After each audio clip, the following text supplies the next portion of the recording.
आज 21 जून हा आंतरराष्ट्रीय योग दिवस आहे. आपल्या देशाचे पंतप्रधान नरेंद्रजी मोदी यांनी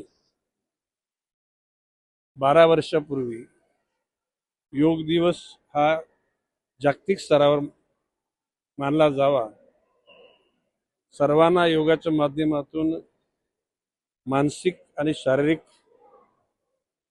अतिशय शक्ती मिळावी आणि त्यांचं जीवन सुखर व्हावं या भावनेतून सुरू झालेला योग दिन.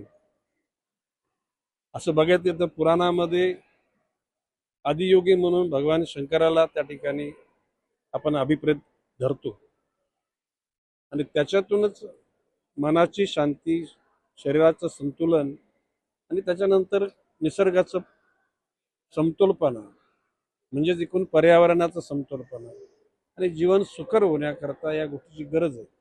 मी मगाशीच म्हटल्याप्रमाणे योग दिन हा नुसत्या भारतवर्षामध्ये ना तर जगाच्या पाठीवर अनेक देशांमध्ये योगाची जी महती आहे ती पटलेली आहे.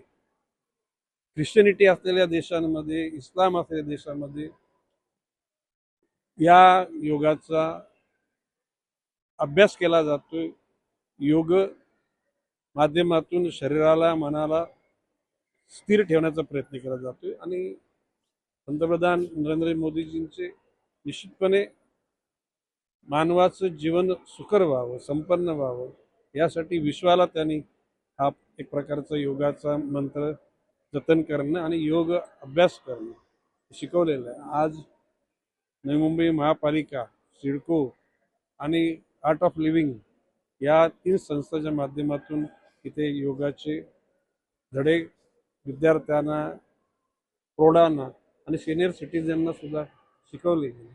ह्याच्यातून आजच्या दिवसापुरता योगाचं महत्त्व नसून 365 दिवस योगा करावेत आणि स्वतःचं जीवन सुखर करावं अशा प्रकारची अपेक्षा आहे. या योगाच्या माध्यमातून मानसिक संतुलन राहतं, शारीरिक क्षमता वाढते आणि आपलं दैनंदिन कार्यक्रम सुद्धा सुकर होतात. यामध्ये योगाच्या माध्यमातून माणसाला पेशन्स, संयम हा माणसाचा वाढतो.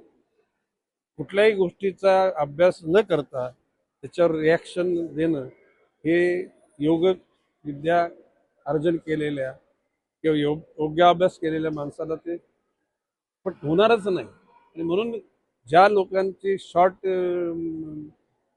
टेम्परामेंट प्रॉपर नाही अशा लोकांना योगाचा अभ्यास करणं जरूर आहे.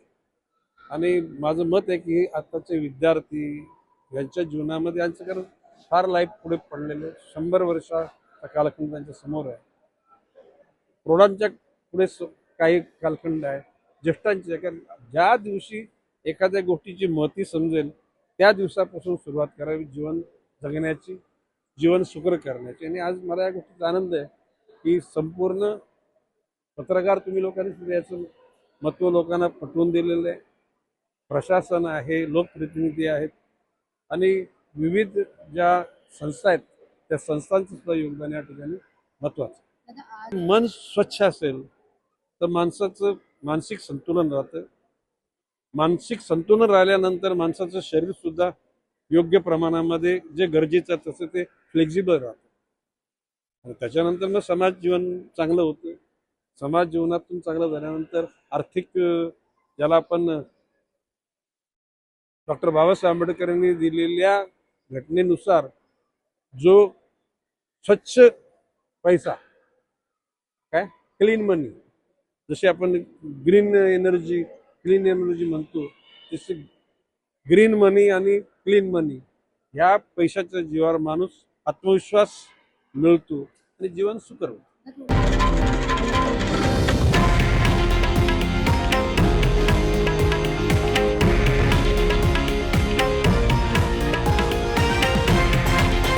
हे आहे देशातील नंबर 1 न्यूज नेटवर्क आणि आपण पाहत आहात TV9 मराठी, एकमेव.